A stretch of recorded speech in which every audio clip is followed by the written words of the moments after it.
on ne regarde plus les conséquences par rapport aux politiques de l'attitude morale. Et ça, c'est Sartre. Ça, c'est la gauche. C'est l'absolutisation du point de vue moral et ne pas voir le point de vue politique, c'est-à-dire le bien commun, les limites de la générosité morale, etc. Alors Vincent Coussaudière, bonjour. Bonjour. Alors on vous reçoit aujourd'hui parce que vous avez écrit récemment un livre qui s'appelle « Éloge de l'assimilation ». Et le sous-titre de ce livre, critique de l'idéologie migratoire. Alors évidemment, qui parle d'assimilation parle forcément, en tout cas dans notre imaginaire collectif, d'immigration. Et vous parlez d'une naturalisation du phénomène migratoire depuis 60 ans. Alors commençons par là, qu'est-ce que vous voulez dire exactement ? Alors effectivement, je considère, je pars de l'idée qu'en fait, alors déjà il faudrait définir qu'est-ce que c'est que le phénomène migratoire, qu'est-ce que c'est que l'immigration. Si on se réfère à une définition onusienne, un peu juridique de l'immigration, c'est le fait pour un étranger de quitter son pays et d'aller vivre plus d'1 an dans un autre pays. Alors on pourrait penser que c'est une démarche un peu particulière, on pourrait penser que c'est l'exception plutôt que la règle. Or, je pars du fait qu'au contraire, il y a une espèce de renversement. Et aujourd'hui, on fait de cette exception la règle. Et on défend l'idée que l'homme serait un animal migrant, qui serait naturel de se déplacer tout le temps, de migrer. Quand je dis « on », c'est un discours qui est relayé à très haut niveau. Puisqu'on a des gens professeurs au Collège de France, je pense à Patrice Boucheron, on a des gens directeurs de l'INED, François Héran, etc. Donc c'est un discours vraiment qui est relayé au plus haut niveau et qui veut nous dire l'homme est un animal migrant. Philosophe, je m'interroge sur une forme de renversement, puisque pour la philosophie politique, depuis Aristote, l'homme est plutôt un animal social, qui va se construire justement en appartenant à une cité, en s'assimilant justement à une cité. Et donc, j'essaie de comprendre ce renversement où on veut avoir une définition anthropologique de l'homme par la migration, au lieu d'avoir la définition classique de l'animal politique, de l'animal social et politique. Donc je pars de là, et j'essaie de montrer que ce renversement, il ne vient pas de nulle part, c'est-à-dire que, en fait, c'est vraiment une idéologie que j'appelle l'idéologie migratoire, que j'entends, si vous voulez, déconstruire. Il faut déconstruire les déconstructeurs, comme dirait l'autre. Et donc, j'essaie de montrer comment une idéologie que j'appelle l'idéologie migratoire a renversé les choses et veut nous faire prendre l'exception, donc de la migration, pour la règle. J'insiste quand même sur la rupture avec toute une tradition occidentale qui commence avec Socrate, puisque Socrate, ce qu'on enseigne à nos élèves en terminale, puisque j'enseigne en terminale, on commence souvent par l'apologie de Socrate, par le Criton, et Socrate, c'est celui qui refuse l'exil. Malgré sa condamnation à mort, il s'est défendu et il refuse l'exil. L'exil, en plus, ironie de l'histoire, dans l'île de Délos, qui est une île qui a servi justement pour des camps de migrants. Donc voilà, j'essaie de revenir un petit peu aux bases de la philosophie politique et d'interroger ce phénomène de l'immigration en montrant que c'est vraiment un phénomène problématique, qui ne va pas de soi. Il n'y a rien de mieux que de naturaliser un phénomène pour le rendre justement normal, puisque c'est naturel. Vous voyez, et l'idéologie... Alors c'est très rigolo, parce qu'il y a une espèce de renversement. Parce que ce sont les progressistes qui naturalisent le phénomène de l'immigration. On pourrait leur dire qu'on a très longtemps naturalisé l'esclavage. Et on n'a pas voulu le voir justement comme un phénomène social de domination.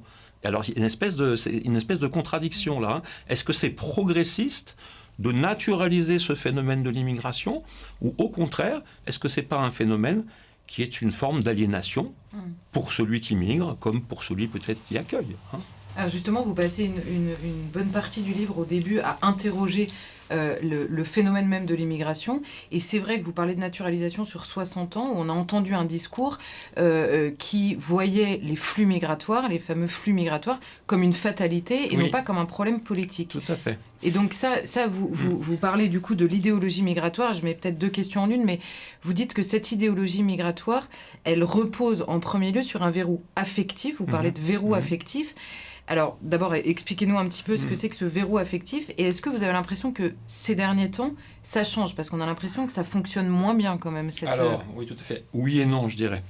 Oui et non. Alors, sur l'ancienneté de la généalogie que je propose de l'idéologie migratoire, effectivement, ça c'est peut-être un peu particulier parce que volontairement, je prends un grand recul historique et je remonte à l'après-guerre. Pourquoi ?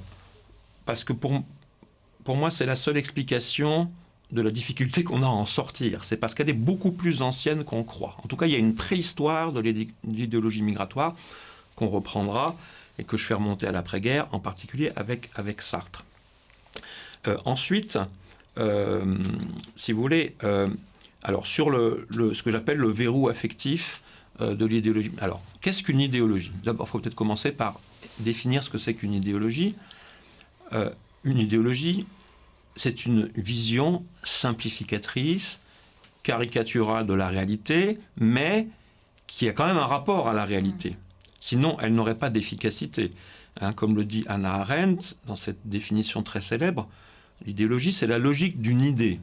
Donc il y a une logique dans l'idéologie. Ce n'est pas complètement arbitraire. Il y a un lien à la réalité. Mais il y a un côté systématique, il y a un côté de généralisation qui fait que l'idéologie nous trompe finalement par rapport à la réalité. C'est la logique d'une idée. Alors j'insiste sur le fait que l'idéologie, elle a aussi un rapport à nos passions, alors à nos intérêts, ça c'est connu. Les marxistes disent souvent que l'idéologie est liée à des intérêts économiques, à des intérêts de classe. Mais je pense qu'elle est liée aussi à des affects qui ne sont pas forcément des intérêts économiques. Et je pense que l'idéologie migratoire, elle s'appuie sur un affect de honte, de culpabilité. Ce n'est pas nouveau ce que je dis, d'autres l'ont dit.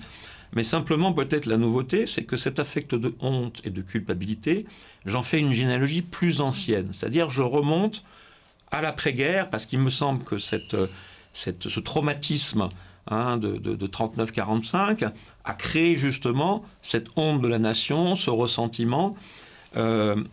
Et je pointe Sartre comme ayant, comme on dit aujourd'hui, ayant surfé sur justement ce sentiment de honte et de ressentiment.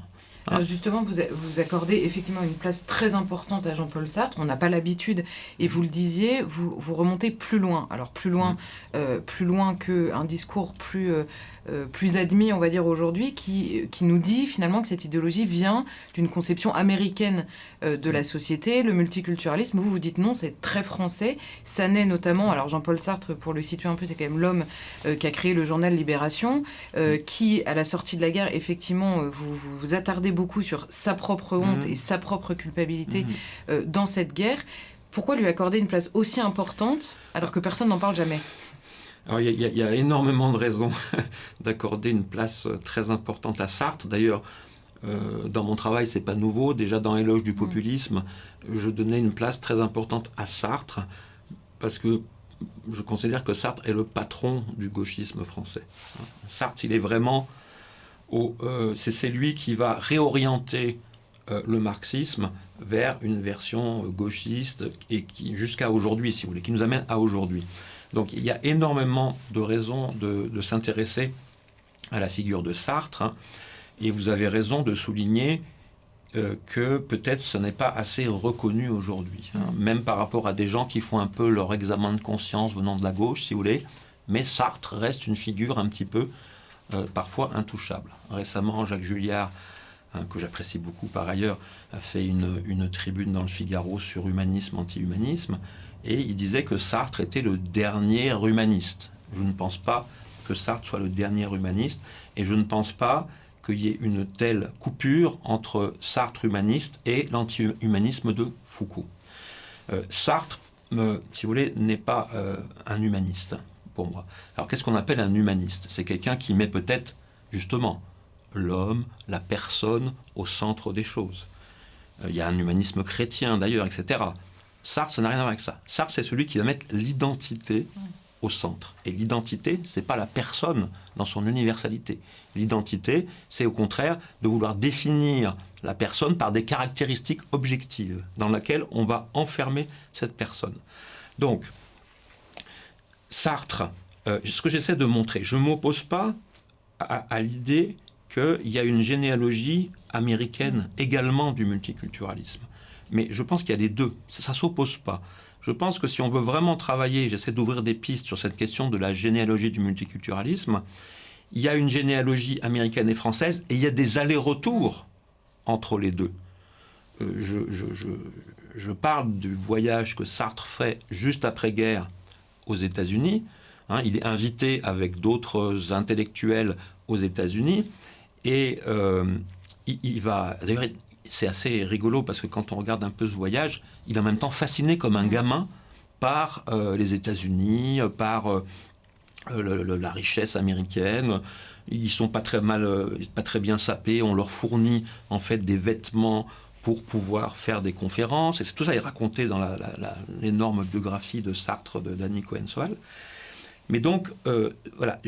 Et Sartre, il revient de là avec déjà le conflit racial, c'est-à-dire il revient avec la question des Noirs aux États-Unis et il va déjà importer cette question en France. Et comme le dit sa biographe, il va être presque plus sensible à la question raciale aux États-Unis qu'à la question sociale en France, de classe, vous voyez. Donc il y a des choses extrêmement incroyables quand on relit certains textes de Sartre aujourd'hui.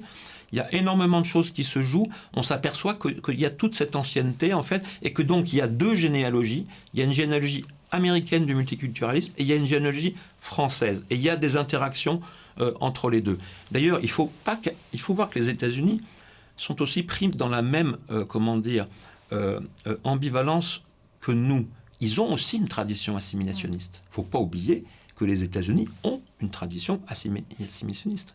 Comme nous avons une tradition. Et ils ont été un peu... ils sont partis dans une dérive par rapport à cette tradition assimilationniste. Comme nous-mêmes.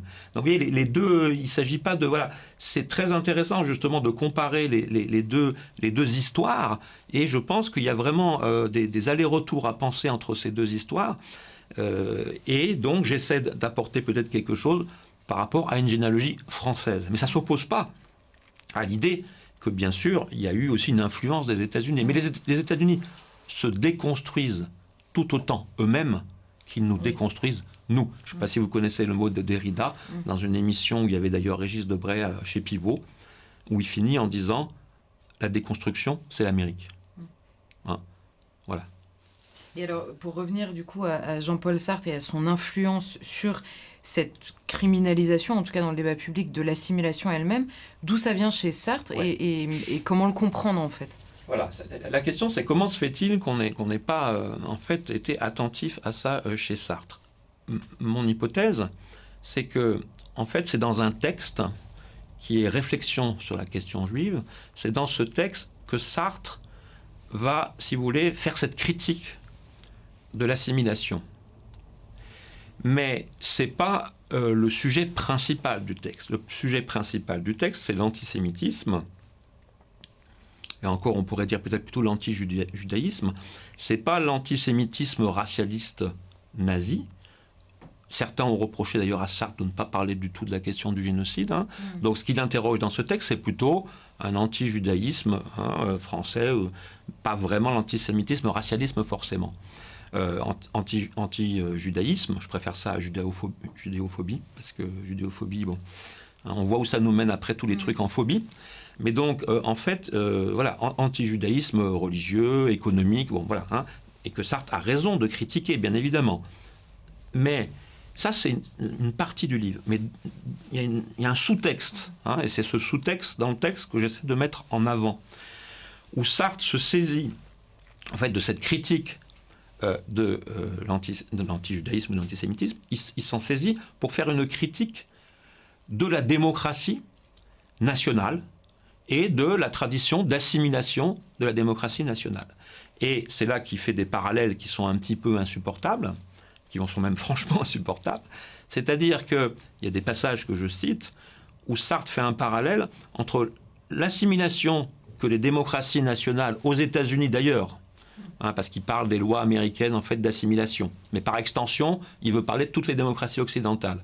Et donc, il fait un parallèle entre les lois d'assimilation des démocraties qu'elles imposent aux immigrés, ou qu'elles demandent aux immigrés et aux étrangers. Il fait un parallèle entre ça et la négation de l'identité, à la fois morale et physique, des Juifs dans le génocide, etc. Donc il y a des parallèles absolument insupportables, des passages très précis, où Sartre fait comme si l'assimilation était un crime contre l'humanité comparable à ce qui a été fait aux Juifs. C'est pour ça que je fais un raccourci aussi historique en disant, Erdogan, il dit la même chose aujourd'hui. Il dit en fait, ne vous assimilez pas, ne vous intégrez pas, c'est un crime contre l'humanité, et au nom de votre identité. Et Sartre, c'est déjà au nom d'une identité qui est absolutisée, qu'il critique l'assimilation que les démocraties demandent à leurs étrangers. C'est ça, on comprend dans votre livre qu'en prenant l'exemple, effectivement, d'ailleurs vous le citez, il dit en gros, on doit passer d'une notion de français juif à celle remplacer le français juif par un juif français. Et on comprend effectivement que c'est vrai pour le juif et demain avec une orientation sexuelle, avec une ethnie particulière. Et on comprend que tout ce qui relève de la nation, et c'est pour ça que je parlais de la propre culpabilité de Sartre pendant la guerre, tout ce qui relève de la nation doit être effacé au profit d'identités plus particulières. Tout à fait. Tout ce qui relève de la nation doit être secondarisé. Et il y a dans le même texte, il y a un passage que je cite, où il prend l'exemple de la femme.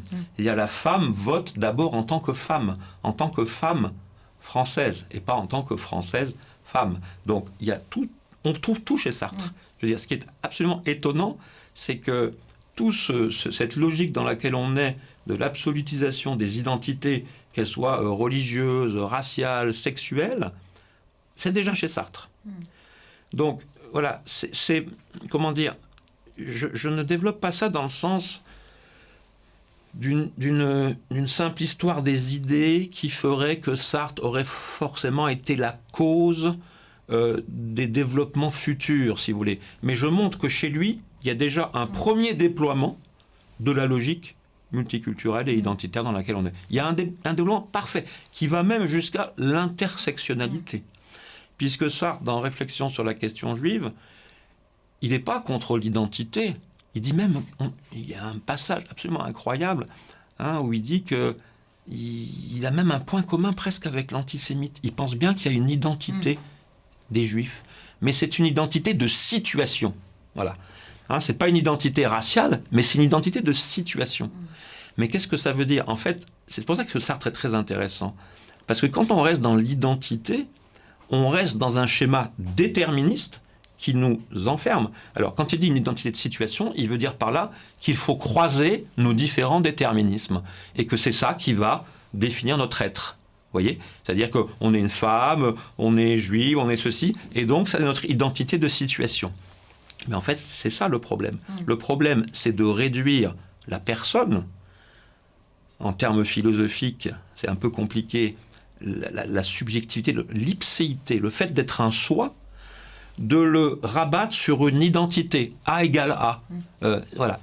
Et ça, c'est une objectivation, c'est une essentialisation. Les progressistes n'arrêtent pas de nous dire qu'il faut arrêter d'essentialiser. Mais Sartre, il est dans l'essentialisation du début jusqu'à la fin, de toutes ces identités. Et qui vont être du coup des identités victimisées sur le modèle donc, de la situation des Juifs. Sartre va faire ce que j'appelle un transfert victimaire, c'est-à-dire qu'il va essayer de faire, de transférer la situation faite aux Juifs pendant la Deuxième Guerre mondiale à la femme, le noir, l'immigré, etc. toutes ces catégories avec des majuscules qui sont complètement abstraites. Qu'est-ce que ça veut dire? Le noir aux États-Unis et le noir en France, c'est pas la même chose. Hein.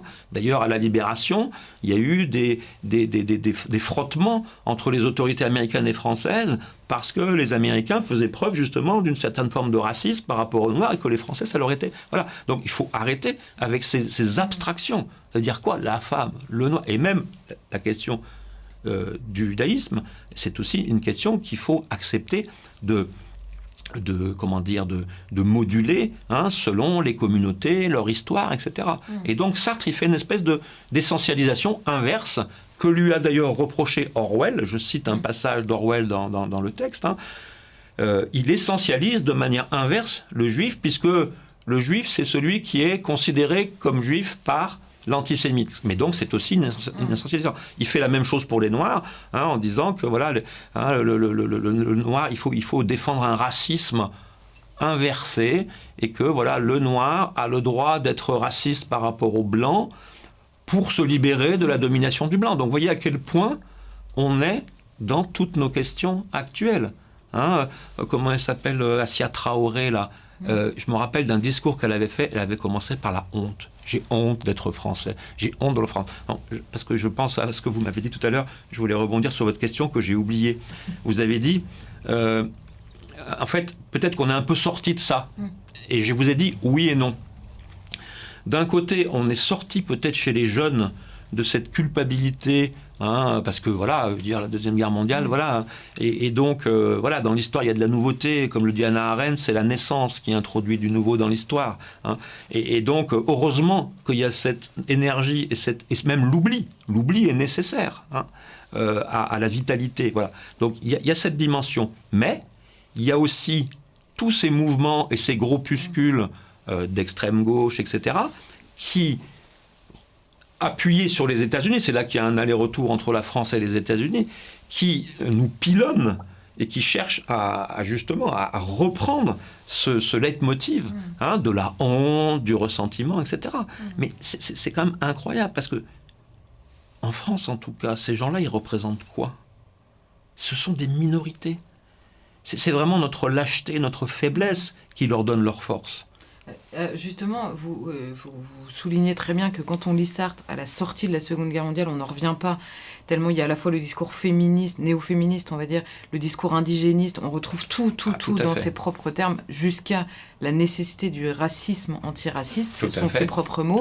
Donc c'est vrai que c'est assez stupéfiant de lire ça écrit en 1947, mais on comprend que ce discours a mis un peu de temps quand même à basculer dans le domaine politique, repris par SOS Racisme bien plus tard, qui nous parle de droit à la différence, de la criminalisation même de la notion de nation, de le nationalisme, etc. Comment est-ce que Sartre, qui aurait pu rester un penseur marginal, intéressant mais marginal, a basculé complètement dans le champ politique? Alors ça, c'est une question qui est complexe, parce que, comment dire, Sartre, il n'a pas seulement une influence par ses thèses, proprement, si vous voulez, philosophique, il a eu aussi une influence énorme par rapport, je dirais, au rôle de l'intellectuel, par rapport à une attitude.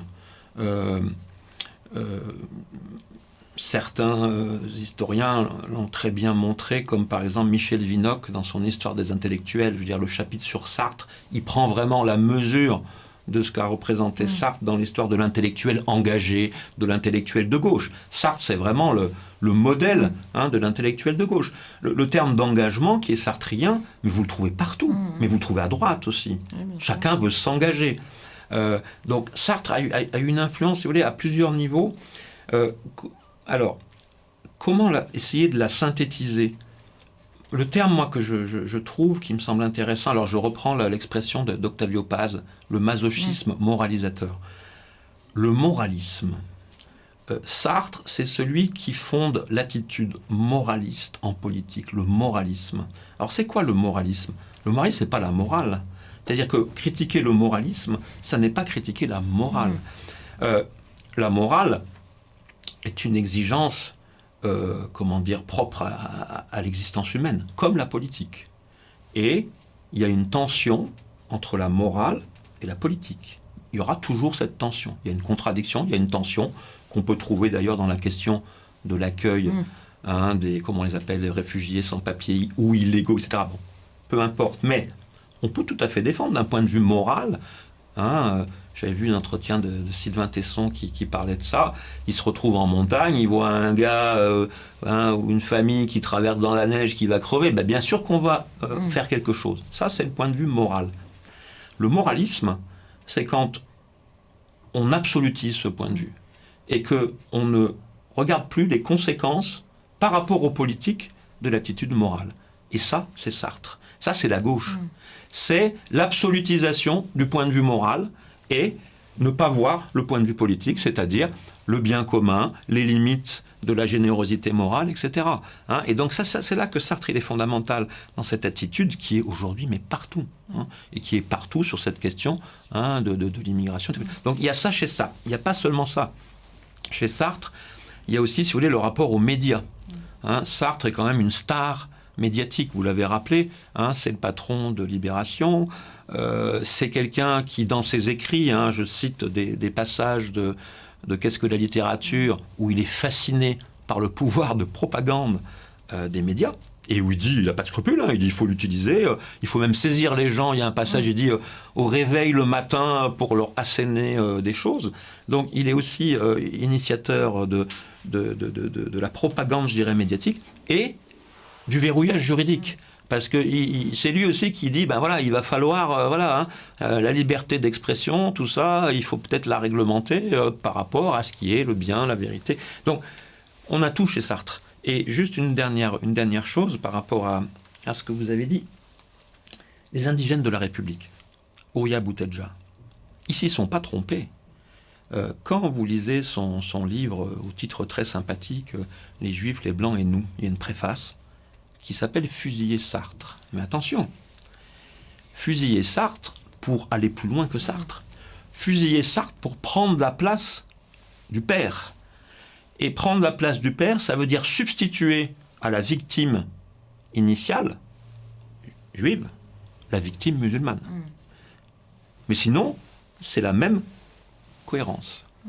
Donc, je veux dire, il y a vraiment une dette incroyable à l'égard de Sartre, des indigènes de la République.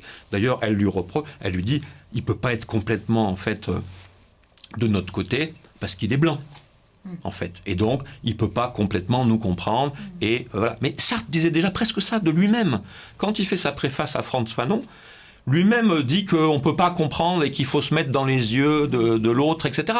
Donc, ces mouvements-là sont dans la pure lignée de Sartre. Je termine là-dessus.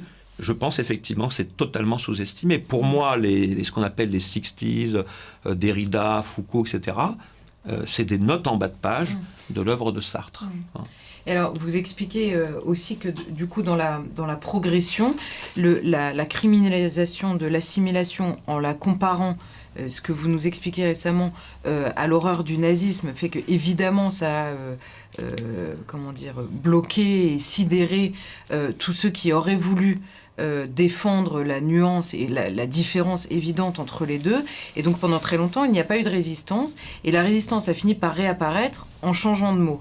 Et vous analysez la question de l'intégration derrière, la question même aujourd'hui de l'inclusion. Est-ce que vous pouvez nous dire, assez rapidement évidemment, parce que je renvoie à votre livre pour le coup, mais la différence entre l'assimilation, l'intégration et l'inclusion, et surtout comment on est passé des uns aux autres, en fait. Oui, en fait, mon hypothèse, c'est que la critique sartrienne de l'assimilation, qui consiste à dire que l'assimilation est la négation de l'identité, la destruction, voire à la comparer à la destruction physique horrible, etc. Donc, mon hypothèse, c'est que cette critique, en fait, elle a fonctionné. Elle a fonctionné. Elle a été intériorisée par énormément de gens, et par une grande partie de la gauche. Quand des problèmes se sont révélés liés à l'immigration et justement à l'absence d'assimilation. Je parle de l'affaire des foulards de 89, on peut prendre ça, pourquoi pas, voilà, comme c'est commode historiquement. Il n'était pas question de revenir à l'assimilation. Parce qu'en fait, on avait finalement, de certaine manière, accepté cette idée que l'assimilation, c'est la destruction, c'est la négation de l'altérité. Et donc, Et là, ça s'est passé à gauche, cette histoire, puisque en 89, c'est Mitterrand qui est au pouvoir, et ça s'est passé du côté du chevènementiste. Hein. Et le PS était divisé entre un pôle décomplexé, mais je dirais relativement décomplexé dans le multiculturalisme, hein, le respect des identités, qui était SOS Racisme, hein, représenté par SOS Racisme, et un autre pôle qui a résisté à ça en partie, chevènementiste. Et ce pôle chevènementiste, pour s'opposer aux conséquences désastreuses qu'on voyait venir de l'absence d'exigence d'assimilation, mais ils ont proposé l'intégration. Voilà. Mais ce que j'essaie de montrer, c'est que justement, l'intégration, c'est la recherche d'un compromis.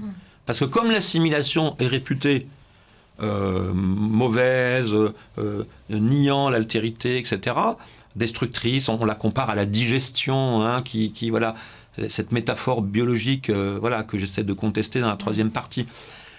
Comme on a finalement entériné cette conception de l'assimilation, on va chercher un compromis qu'on va appeler l'intégration.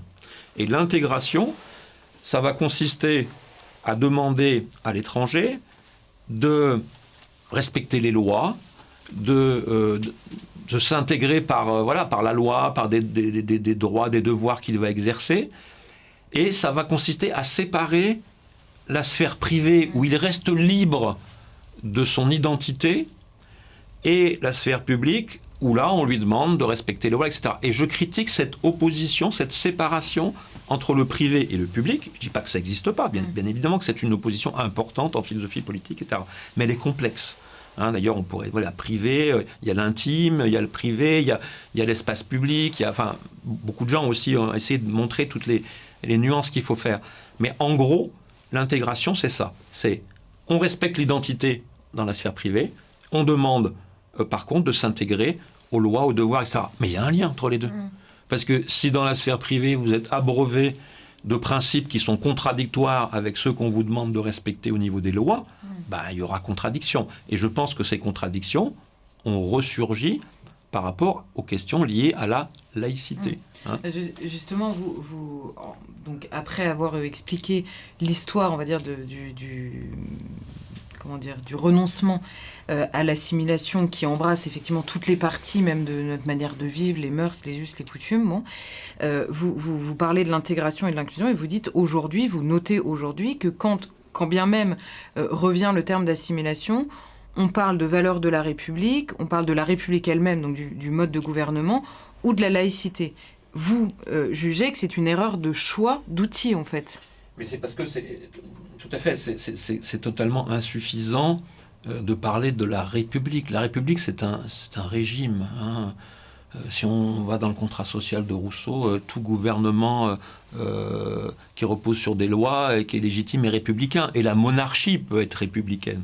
Donc la République, c'est une forme politique, mais cette forme politique, elle se s'ancre sur justement des mœurs, sur une manière de vivre, etc.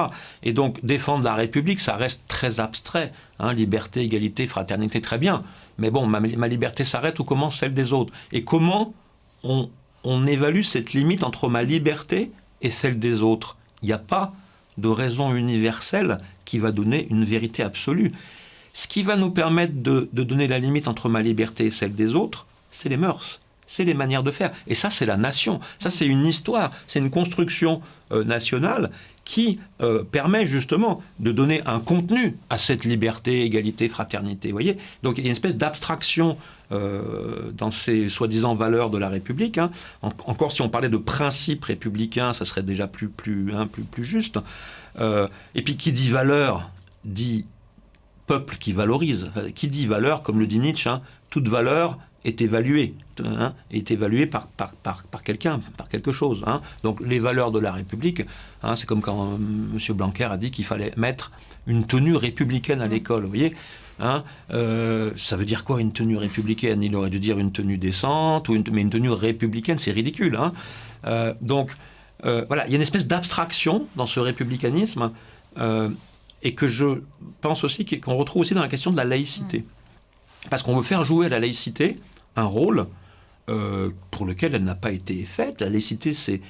Alors, après, tout dépend. Bien sûr, si on fait rentrer dans la laïcité toute la construction... Alors, on appelle ça la laïcité, toute la construction nationale, parce qu'on ne veut pas dire nation, parce que sinon, voilà, c'est pas bien, c'est d'extrême droite, etc. Et donc, j'interprète, si vous voulez,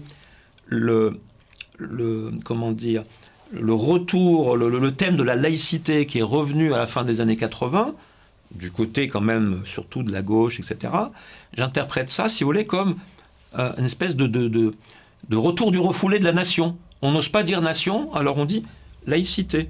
Hein, et on veut faire jouer à la laïcité quelque chose, un rôle beaucoup plus important. La laïcité, stricto sensu, ce sont des lois qui règlent la liberté religieuse de 1905, qui sont liées à un rapport d'existence entre les religions, de vieilles religions qui existaient en France, et entre les non-religieux. Le droit est toujours l'expression d'un rapport de force qui change au sein d'un peuple, vous voyez. Et croire que la laïcité va nous protéger de tous les problèmes posés, par exemple, aujourd'hui par l'islam, c'est totalement insuffisant. Si vous voulez, c'est un peu une ligne Maginot pour moi, la laïcité. C'est une ligne Maginot juridique, vous voyez. Alors, on est derrière notre ligne Maginot de la laïcité. Ouais, il y a la laïcité, et ça va régler tous les problèmes liés à l'immigration, liés à l'islam, etc. Bien sûr que non.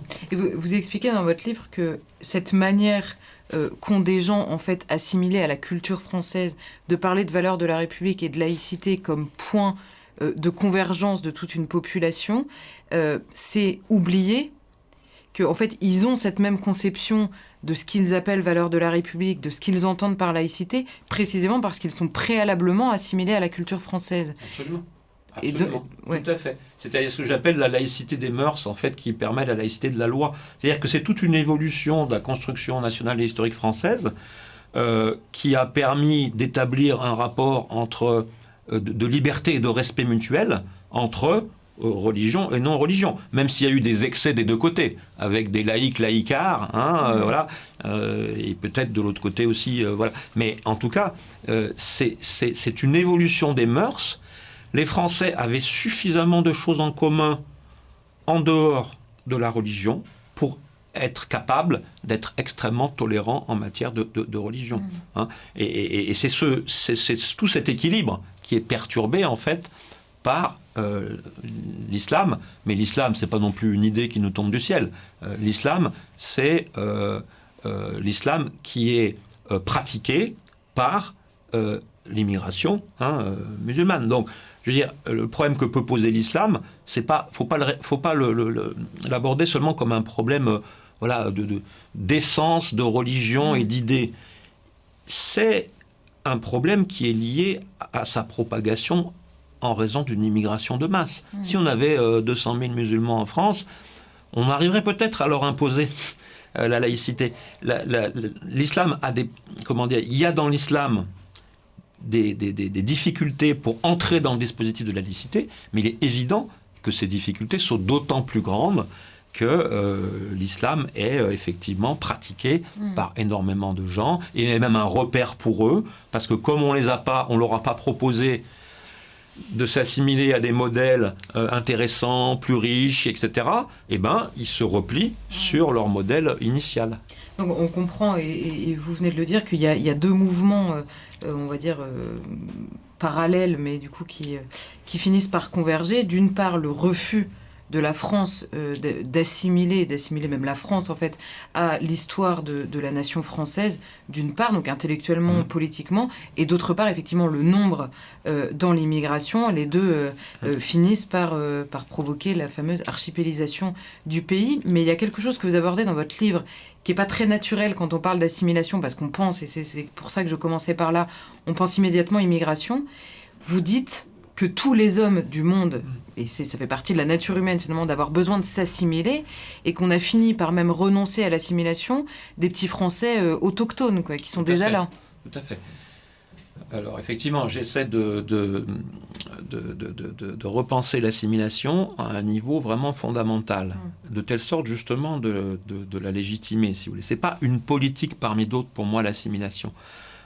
Je la pense comme assimilation imitative à partir d'un grand philosophe du social, de la société, mais qui est peu connu peu valorisé, qui est Gabriel Tarde, et qui était le concurrent de Durkheim républicain, proche aussi du socialisme, etc. Et donc on a un peu oublié Gabriel Tarde, et je trouve que sa notion d'imitation, pour lui le lien social, il est fondamentalement imitatif. On est en lien social quand on s'imite les uns les autres, pas quand on s'utilise les uns les autres. Les animaux peuvent s'utiliser. Hein. Le requin, il a un petit poisson qui lui cure les oreilles, etc. Ils ne sont pas en lien social. Hein. Quand on utilise des esclaves, il n'y a pas vraiment de lien social. Donc, être en lien social, véritablement, c'est avoir le désir de s'imiter. Et donc, de s'assimiler, de s'imiter à des modèles communs.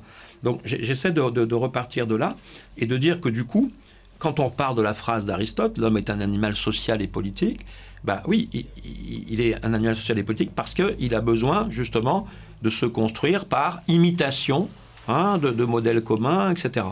Or, nous avons, on revient au début de la conversation, nous avons honte de nos modèles, de ce qui nous constitue. Et donc, nous ne les offrons pas à l'imitation. Parce que comme le dit Tarde, pour imiter un modèle, il faut que ce modèle, il soit désirable, il soit présenté, il n'ait pas honte de lui-même. Donc, ce que j'essaie de montrer, c'est que l'assimilation est une relation, donc une relation d'imitation, et qu'elle crée une responsabilité des deux côtés. C'est-à-dire que pour que l'assimilation fonctionne, il y a une responsabilité des deux côtés. Ça veut dire que l'étranger, il doit avoir un projet d'assimilation, parce que on parle d'immigration en général, mais ce qui distingue les formes d'immigration, c'est le projet qui préside à l'immigration. Pourquoi je vais vivre dans un autre pays plus longtemps qu'un an, pour reprendre la définition de l'ONU? Mais c'est absolument crucial de poser cette question, qu'on ne pose jamais. L'immigré est présenté toujours comme une victime, etc. Ce qui est totalement faux. C'est-à-dire qu'il y a des projets différents. Il peut y avoir le projet de s'assimiler, mais il peut y avoir le projet totalement contraire, qui est de coloniser. C'est-à-dire que l'immigration peut être aussi une forme de colonisation. Si le but et le projet, c'est d'importer mes modèles et de les imposer dans le pays dans lequel je vais.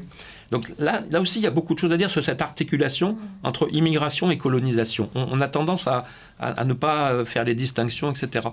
Et donc, l'assimilation, pour que ça marche, c'est une relation. Ça suppose un désir, effectivement, d'imitation de la part de l'étranger, qui est basé sur l'admiration du modèle, qui est à une certaine spontanéité, parce que quand on imite, on a envie d'imiter, et du coup ça facilite, etc. Et puis il y a ce que dit Tarde, c'est que il n'y a pas de réciprocité, c'est-à-dire que c'est celui qui copie qui imite le modèle, c'est pas le modèle qui imite celui qui copie. Vous voyez, le maître, il va pas imiter la langue de ses élèves qui ne parlent pas français. Sinon, là, on est mal barré. Donc voilà. Donc l'assimilation, c'est une relation qui suppose une responsabilité donc de celui qui s'assimile, mais qui suppose aussi une responsabilité de celui qui accueille. Cette responsabilité, c'est justement d'assumer les modèles qu'on propose, d'avoir une exigence par rapport à ces modèles. Et c'est ça qui aujourd'hui se perd en raison de l'idéologie migratoire, du relativisme général, tout se vaut, toutes les identités sont respectables, notre culture, elle est comme les autres, elle est même peut-être pire parce qu'elle a colonisé, parce que je ne sais pas quoi. Comment voulez-vous que les gens s'assimilent par rapport à ça? Mais ce qui est important quand même, c'est de maintenir l'idée que l'assimilation, c'est une relation, et que donc, je ne suis pas d'accord avec les gens qui disent qu'il y aurait des individus qui seraient assimilables ou pas assimilables. Dans la mesure où l'homme est libre, où il y a une certaine liberté, et où ça vient d'une imitation, tout le monde a la possibilité de s'assimiler. C'est-à-dire de prendre un recul par rapport à sa culture et d'imiter autre chose. C'est une possibilité qui est ouverte. On ne peut pas dire a priori les musulmans ne sont pas assimilables, les ceci, ça n'a pas de sens. L'individu est toujours au contraire, il peut toujours faire exception à cette règle. Ce qui est contradictoire, ce qui n'est pas assimilable, c'est les modèles de civilisation entre eux. Là, il y a de la contradiction. Entre, par exemple, le modèle de l'islam et le modèle occidental lié au christianisme, mais aussi lié au mouvement démocratique, etc. Il y a des choses entre ces modèles qui sont contradictoire. La place de la femme, c'est contradictoire. Point barre. Ça ne veut pas dire qu'un individu qui est issu du modèle musulman ne peut pas s'assimiler. Parce que c'est là qu'il y a le problème de la liberté. Et on sera en contradiction avec notre propre tradition de la liberté. Parce qu'il a toujours la capacité. Voilà. Mais ça, simplement, c'est très difficile. Donc je dis l'assimilation, elle est possible, mais elle est très difficile. Et donc, il faut prendre la mesure de cette difficulté de l'assimilation pour avoir une politique d'assimilation. Voyez ? Mais alors, pour reprendre ce que vous disiez, on s'assimile à un modèle qu'on a identifié comme supérieur, en tout cas qu'on identifie comme bon et désirable, et auquel on a envie de s'assimiler, qu'on a envie d'imiter. Et on pourrait prendre l'exemple de toutes ces idéologies, pour le coup, qui prennent finalement une place, une manière de vivre. Je pense évidemment à l'assimilation à la communauté LGBT, je pense à l'assimilation à la communauté écologique, je pense à l'assimilation à la communauté néo-féministe, je pense évidemment à l'assimilation au monde musulman, islamique, et donc toutes ces communautés, les unes à côté des autres, offrent une manière de vivre, dans la manière de s'habiller, dans la manière de manger. On pourrait parler des véganes et de toute cette mouvance-là. Et au milieu, on a un pouvoir politique. Vous disiez l'assimilation est la politique et non pas une politique. On a au milieu des hommes politiques qui ne savent plus parler de ce qu'ils veulent imposer en commun dans le pays. C'est surtout ça le problème qu'on a, bien au-delà de la question de l'immigration, finalement. Tout à fait. Tout à fait. Donc, alors, il y a plusieurs choses là. Donc, là, vous avez décrit ce qu'on appelle le communautarisme. Et le fait de proposer aux gens une identité qui va leur permettre de s'identifier, de se construire. Sauf que cette identité, vous avez parlé vegan, etc., elle est d'une très grande pauvreté. Je veux dire, on s'identifie à un point commun qui est soit la manière de manger, soit, comme on dit, l'orientation sexuelle, etc. Mais c'est d'une très grande pauvreté. Ça, c'est un des éléments de la vie, simplement. Et tout ça devient absolutisé. Par contre, là, j'aurais une réserve, c'est de mettre l'islam sur le même plan. Je ne pense pas que l'islam soit un communautarisme, si vous voulez. Le communautarisme, c'est notre problème à nous. Le communautarisme, c'est la communauté de l'absence de communauté. C'est parce que nous avons renoncé à justement notre être ensemble politique, notre construction politique et sociale, à la richesse de ce que ça veut dire être français, qui suppose une richesse de modèles qu'on peut connaître par l'histoire, par la culture, etc. C'est parce qu'on a renoncé à ça que les gens, pour se construire, vont chercher des identités LGBT, je ne sais pas quoi, vegan, etc. L'islam, c'est autre chose. Parce que le modèle que propose l'islam, il a une ancienneté après, c'est pas qu'on l'apprécie ou pas, ou qu'on le pense contradictoire, mais il a une ancienneté et une richesse, c'est une civilisation. D'où son pouvoir d'attraction. Parce que les petites identités bien gentilles, là, véganes, ceci, cela, c'est peut-être assez rapidement insuffisant pour les gens. Et donc, vous voyez, tout à fait, nous avons vraiment, c'est parce que nous avons renoncé justement à proposer la richesse d'un modèle national, à la fois de mœurs, d'histoire, à la fois un modèle national, mais aussi un modèle politique. C'est-à-dire que c'est parce qu'on a justement toute cette communauté, cette richesse et cette histoire qu'on a envie de faire des choses ensemble pour l'avenir, qu'on a un projet politique. Il est où le projet politique de nos différents politiques actuellement, quelque bord que ce soit? Où est le projet politique? Où est la projection dans l'avenir? Il est logique qu'elle soit difficile s'il n'y a pas de rapport au passé. Parce que ce qui permet une projection dans l'avenir, c'est aussi un rapport au passé. Et c'est ça qui permet peut-être de puiser des embranchements qu'on n'a pas pris dans l'histoire et qu'on va prendre. Mais c'est ça qui est d'une pauvreté insigne dans nos élites. Qu'est-ce qu'on nous propose de gérer les choses, ou alors d'avoir un projet assez réactif, Voilà, je suis des fois un petit peu sévère avec justement le côté simplement d'identité, ou de voilà. Ça suffit pas. Il faut se projeter. Je veux dire, De Gaulle, il avait un projet pour la France. Il avait un rapport d'une richesse extraordinaire au passé. Il était pétri d'histoire. Mais en même temps, il avait un rapport à la modernité. Alors après, il a fait des erreurs aussi, parce que certaines cités, etc., c'est sous De Gaulle qu'elles se sont construites. Mais il avait aussi une projection dans l'avenir, de puissance, de voilà. Et donc c'est ça qui aujourd'hui, semble-t-il, manque cruellement. Et donc, effectivement, comme vous l'avez dit, comment s'étonner que du coup, nous n'assimilions plus, que nous n'ayons plus cette capacité d'assimilation.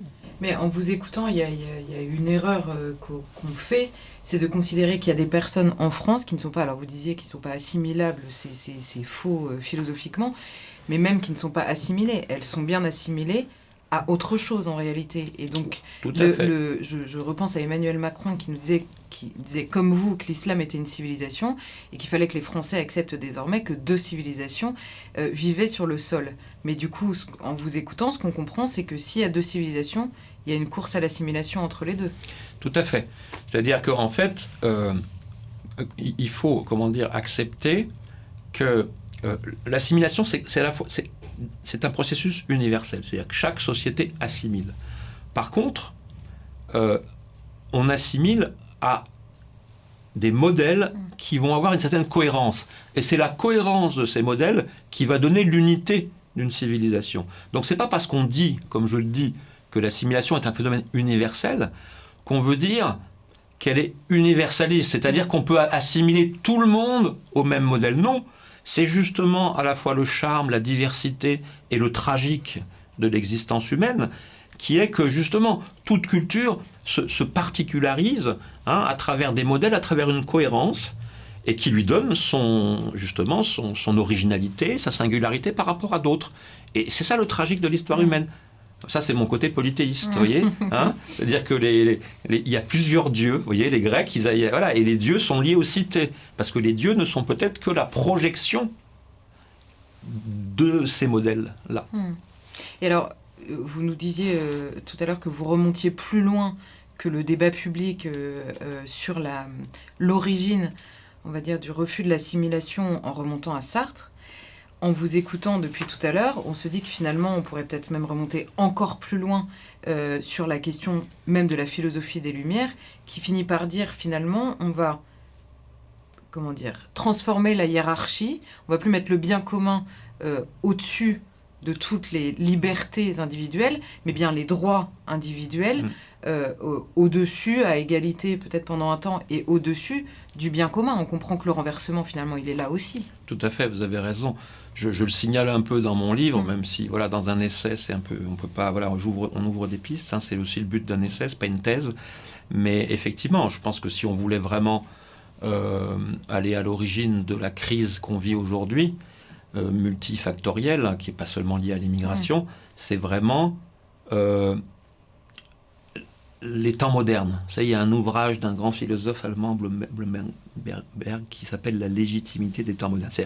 Il y a une construction des temps modernes avec Hobbes, avec le contractualisme, qui a une cohérence par rapport à la construction grecque et puis chrétienne, etc.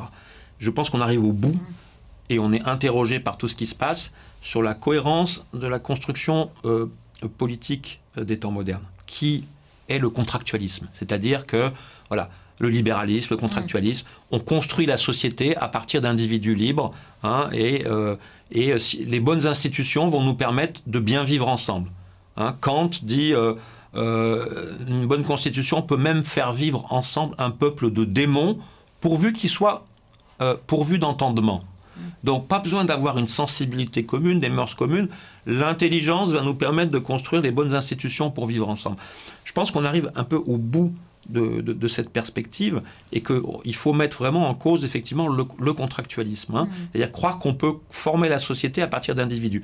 Alors, ça ramène à la question de la démocratie, si vous voulez. Et ça nous ramène aussi au début de la discussion sur multiculturalisme américain, français. Finalement, parce que la question fondamentale, philosophique et politique, c'est vraiment de faire la généalogie du multiculturalisme. Qu'est-ce que c'est que le multiculturalisme ? C'est une dérive, justement, de la construction de la démocratie. C'est la dérive libérale et individualiste de la démocratie. Démocratie, ça veut dire démos. Démocratie, c'est la loi du peuple. Et loi du peuple qui est l'expression de ses mœurs, d'une histoire, etc.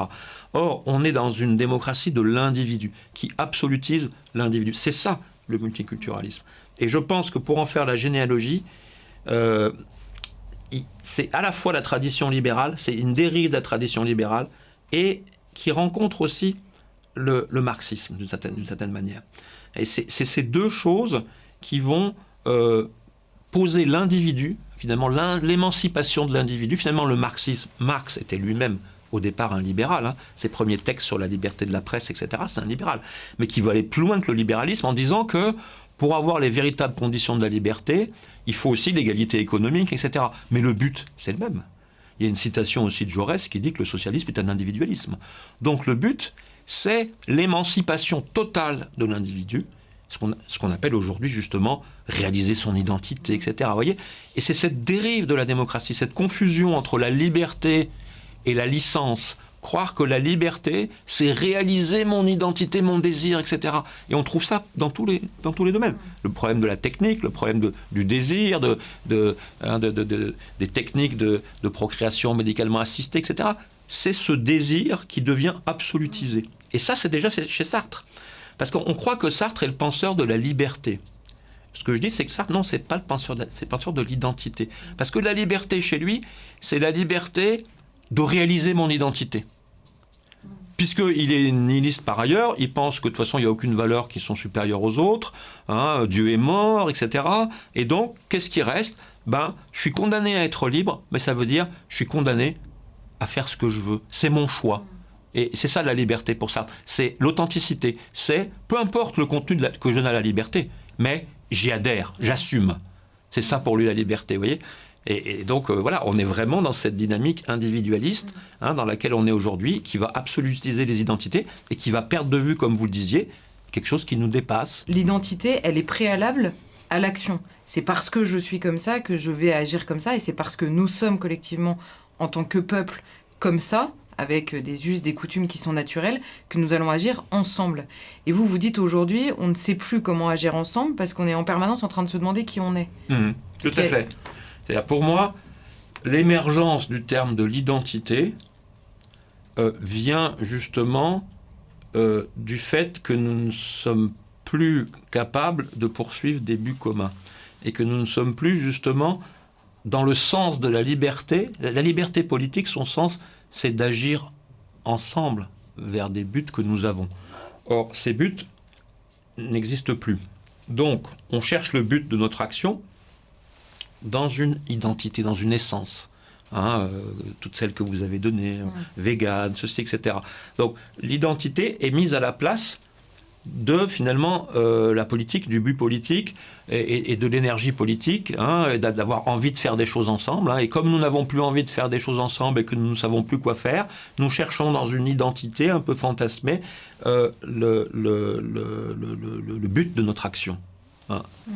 Et alors, une fois qu'on a fait tout ce constat à la fois sur d'où ça vient, mais surtout où est-ce qu'on en est arrivé depuis le début, il y a la question de l'impuissance devant cette situation qui se pose aux politiques. Qu'est-ce qui pourrait être source d'espoir, d'espérance sur le terrain politique par rapport à cette question aujourd'hui en France ? Alors ça, c'est une question qui revient souvent. Qu'est-ce qu'on fait comment agir, etc.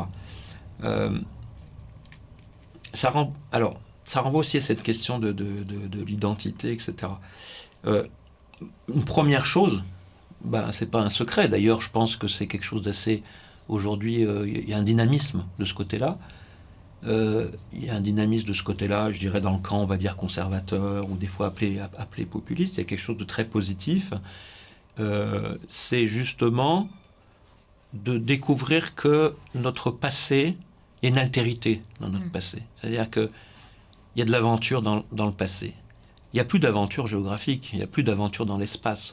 Enfin, je veux dire, la Terre est totalement explorée. On est tous des touristes partout. C'est plus le 18e, 19e siècle avec cette espèce d'appel, même si Sylvain Tesson cherche à continuer. Il est parfaitement conscient à quel point ça devient difficile. Et donc, je pense qu'il faut prendre conscience de l'altérité temporelle.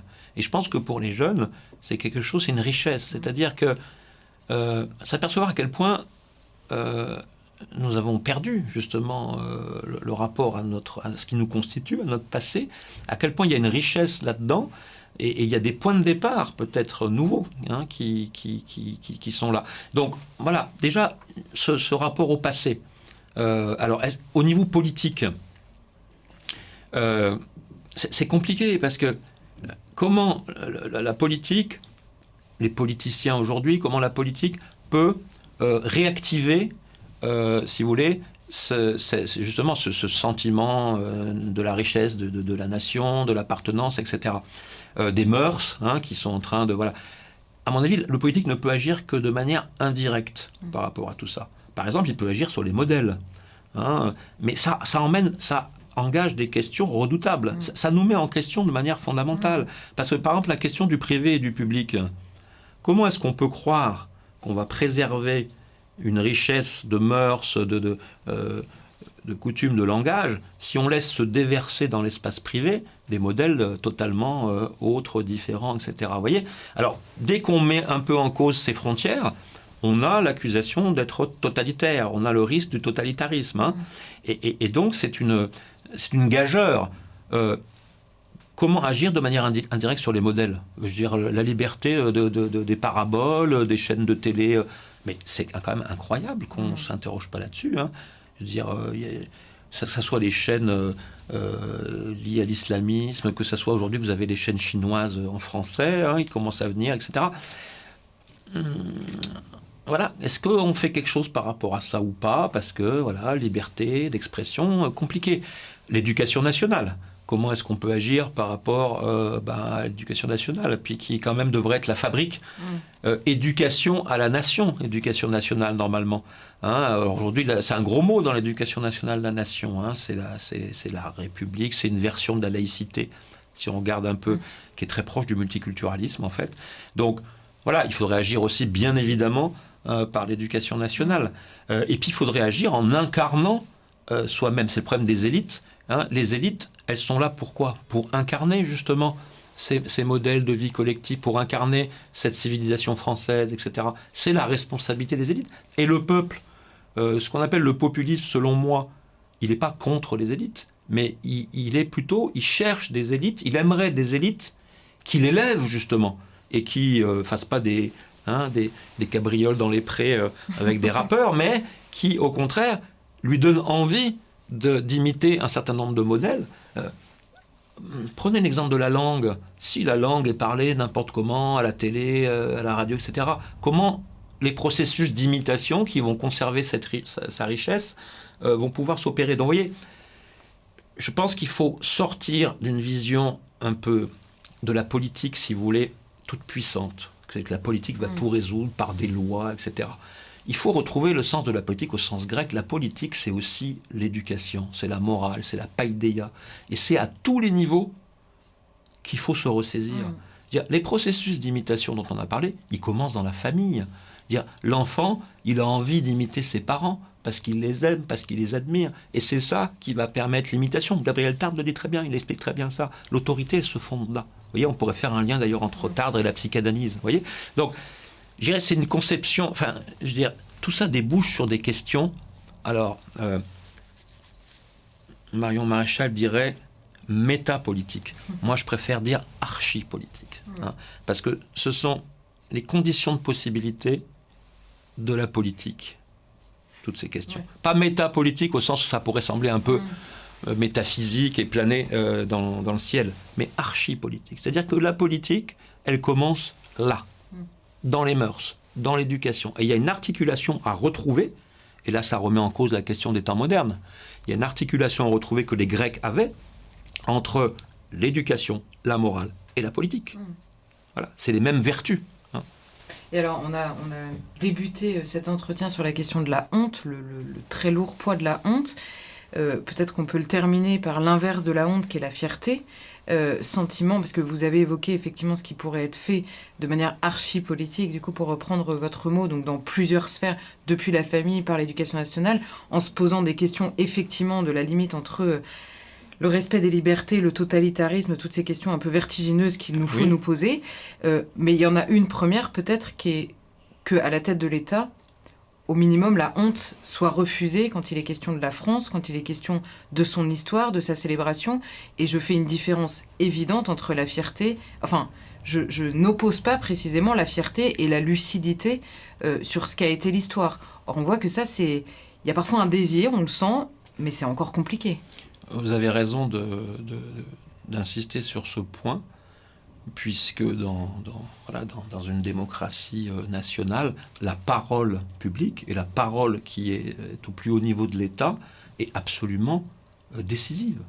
Hein, elle est décisive. Il y a une responsabilité de cette parole qui est énorme, hein, et qui est justement liée aussi au processus d'imitation, de respect de l'autorité, etc.